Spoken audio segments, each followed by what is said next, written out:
Bonjour à toutes et tous, Antoine Goudot, petite vidéo sur la présentation de l'installation et le câblage du détecteur FlipX du fabricant Optex. Produit fort sympathique. Donc voilà, je remettrai une redirection, lien vers tout ce qui est la playlist, notamment Optex. Donc là, il va être câblé sur centrale hybride HIK-Vision. Donc pareil, je remettrai la redirection lien, notamment de la playlist HIK-Vision. Sur ce, je démarre la vidéo. Donc là, on peut voir, je visse le fond du détecteur. Je passe le câble, c'est un câble 3 paires. Enfin, scoopante, là je dénude les câbles. Là, je les coupe tous à la même longueur une fois dénudés. Là je les replie sur eux-mêmes pour faire une boucle. Pour qu'on pince dans le bornier plus d'ames de câbles. Hop, là je les mets dans le bornier. Il y a deux résistances de 2 fois 8 ohms. Je ferai peut-être une autre vidéo où j'expliquerai du coup le principe de fonctionnement, notamment dans le détecteur. Bon, en fait, on vient shunter quand il y a alarme passage à 1 ou passage à 0. On vient shunter ou non une résistance, là dans ce cas-là 8 ohms.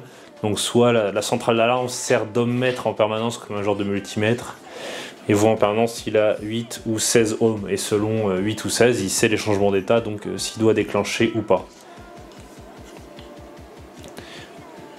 Là, la vidéo va durer quasiment 2 minutes sur ce plan parce que j'ai perdu les rushs de l'autre côté.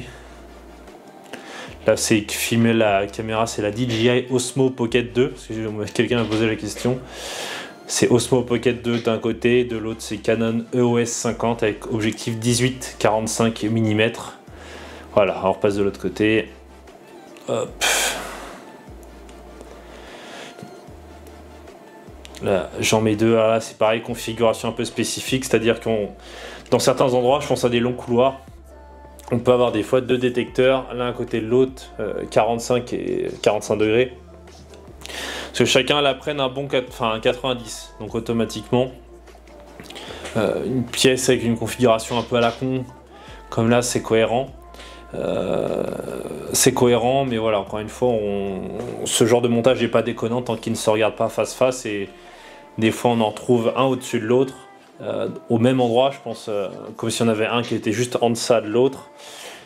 C'est par exemple, je pense, j'en ai vu un récemment dans un débit de tabac où là on a le détecteur d'alarme et on a la confirmation notamment pour le Bandit 240 qui est le générateur de brouillard qu'on trouve notamment pour protéger les débits de tabac.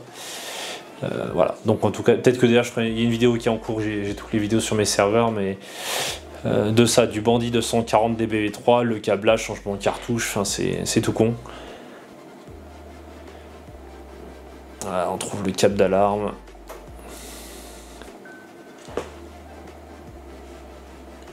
C'est pareil, je repasse les câbles dans l'autre sens.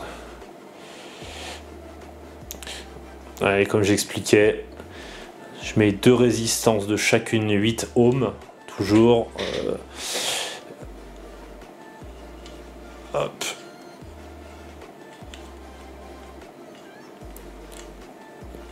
Toujours je dénude, je coupe ensuite pour qu'il soit au même niveau, lame de cuivre. Je le replie à la pince à bec pour doubler, pour que on vienne dans le bornier pincer à deux niveaux plutôt qu'un.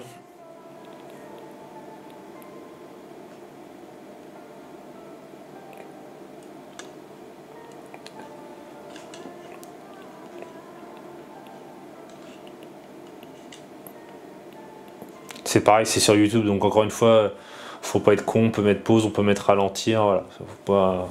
J'anticipe certains commentaires parce que les réseaux c'est particulier. Ok, c'est bon.